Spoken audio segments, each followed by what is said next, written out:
Sudah-sudah yang dihormati sekalian, kita semalam sampaikan mesej Hari Perusahaan Kecil dan Sederhana 2020.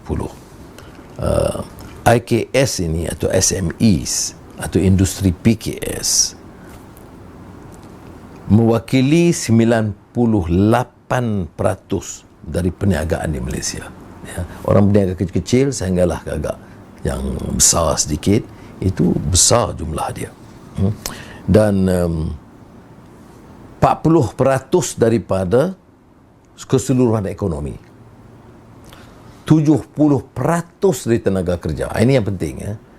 70% daripada rakyat kita, terutama di kalangan rendah dan menengah, itu adalah pekerja di IKS atau SME. Maka oleh demikian, kita berulang kali menggesa supaya pemerintah mengadakan suatu tindakan yang lebih fokus, ya.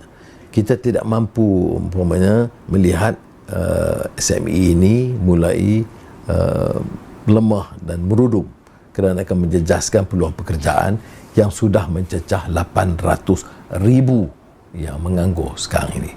Dan kesaan kita ini hanya supaya difokus tentang keupayaan membangun semula, memberi insentif, membantu supaya dapat diperhebatkan kegiatan ini. Lebih baik kita fokus pada kelompok-kelompok industri kecil ini dan jangan melihat kepada konglomerat-konglomerat besar.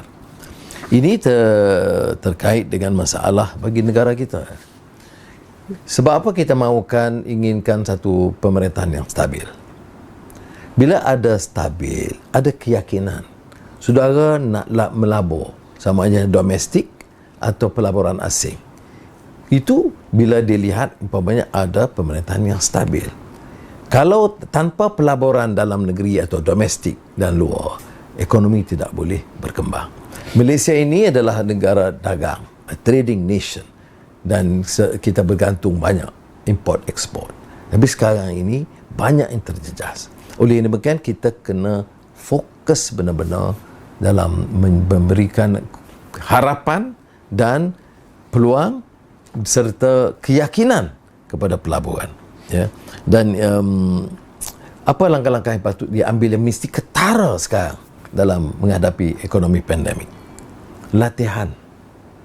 Latihan daya sumber manusia itu masih di tahap yang lama. Tidak ada maknanya soal satu gesaan tekanan supaya anak-anak muda ini diberi lagi peluang latihan, memperbaiki pusat-pusat latihan dengan segera supaya dapat mereka memanfaatkan.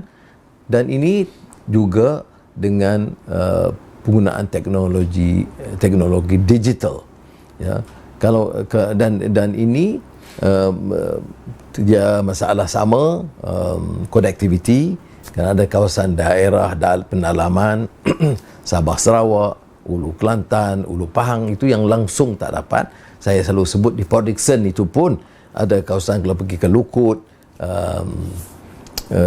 yang agak keluar daripada connectivity, masih belum ada.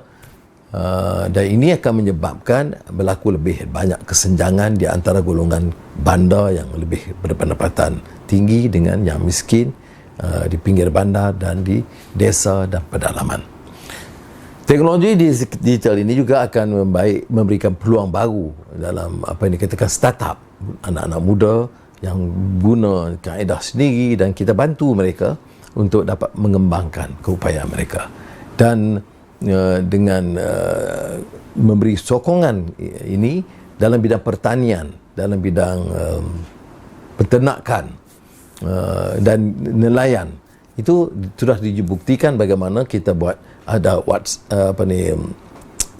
bukan melalui teknologi maklumat ini, berikan apps yang boleh membantu mereka. Kita tahu berapa harga ikan di Tanjung Karang atau di Kuala Kedah atau di Port Dickson. Jadi kita boleh bandingkan. Orang boleh kerja ke sana dan tahu perbezaan harga. Bila ada pisang tanduk yang mau dijual, di mana, berapa harganya. Ini dalam apps yang boleh bantu. Tapi ini semua tak mungkin terjadi kalau tidak ada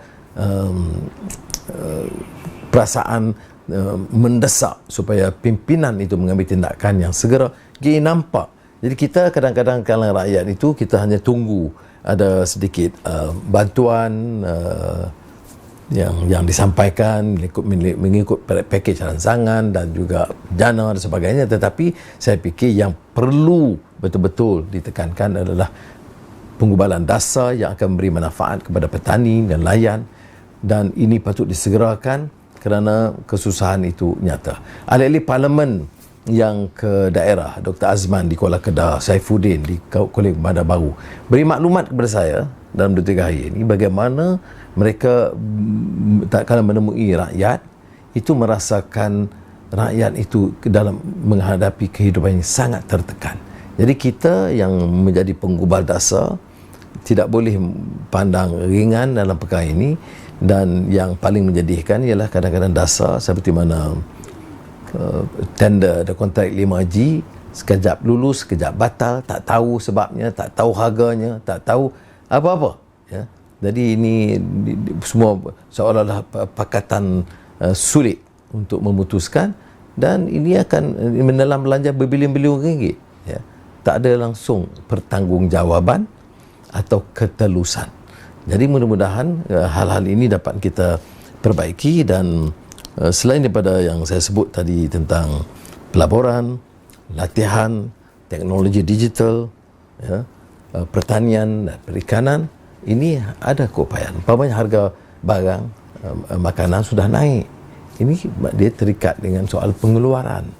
Jadi yang tak terikat dengan soal ekspor, import, ini hanya keupayaan kita mendesak. Tapi kita belum dapat lihat, tak nampak banyak satu gesaan, tekanan untuk membawa perubahan ini. Dan ini bagi saya satu bahaya, kerana kalau tanpa suatu tindakan yang tegas dan mendesak dan segera, ekonomi kita akan tetap dalam keadaan lemah dan merunung. Semoga Allah SWT memberikan kekuatan. Terima kasih. Wassalamualaikum warahmatullahi wabarakatuh.